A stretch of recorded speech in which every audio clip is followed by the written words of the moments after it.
do you describe your time at college, sir? I had a wonderful time at college, considering the fact that my previous boss, Paul Anthony Edie, was headmaster of the school, and he was in Mullins, actually. So my time with him at St. John's, the 6 years I spent with him at St. John's, he kept on reminding me about this great school in the Eastern Cape, which he assumed I did not know. But having been a master at Queen's College and a director of cricket at Queen's College, I got to play lots of cricket against St. Andrews College and rugby against St. Andrews College. So it's a school I know very well, it's a school I respect, entrenched in old traditional values, old Victorian values of the British school system.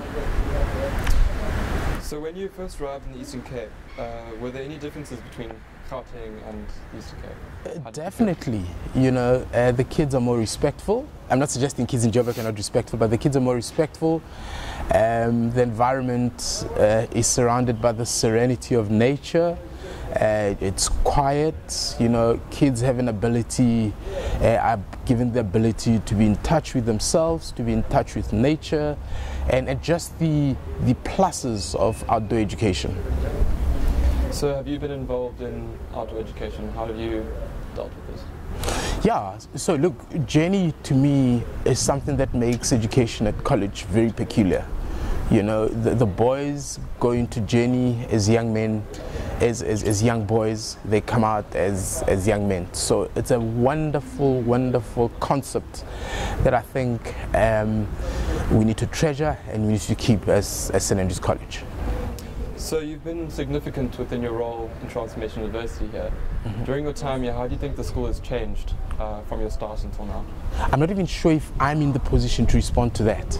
But I think having watched the young men that I interact with in my A-level classes, my matric classes, and in the school in general, I've seen a significant growth, especially those that I've seen as grade 9 boys who are now in matric. I've seen a significant growth in how they think, in how they view society, and I think in the contributions they're going to make in the global society, in the global south, and in society in general. What do you think you will take from the experiences here back to Gauteng, sir? Importance of diversity, importance of listening to other people, importance of really spending time and understanding the silenced voices. And really just a contribution, allowing people to grow, allowing people to enjoy the importance of dialogue and actually understanding society better through dialogue and conversing with one another. What do you miss the most about college, do you think, sir? The boys. I'll definitely miss the boys. I'll miss the cricket. I'll miss my colleagues. I'll miss Mr. Thompson. I need to point out to you that actually Mr. Thompson made me housemaster at St. John's. He was second master at St. John's, and I remember I was running around giving the head of school at the time, Mr. Roger Cameron, a difficult time, not wanting to be housemaster because I thought it was going to tap onto my time. It was going to, you know, I would not have my personal time.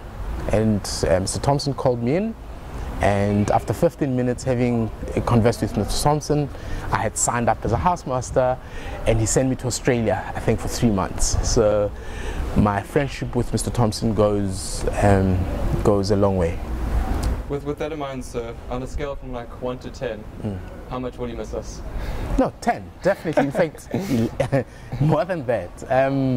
Yeah, it's friendships, it's people you meet, and you know, it's a small world. You know, I always say to people, treat people the way you'd want them to treat your son in your absence. And I hope I've lived to that motto, I've lived to that philosophy, where when I look at a boy, I always ask myself, if he was my son and I was absent, how would I want someone else to treat him? And yeah, I've made friends across the staff, across the community, the old boys, and the boys. I'll definitely miss that human interaction. Well, thank you, sir. Yeah, we'll miss you too, greatly. Thank you. Yeah. Thank you.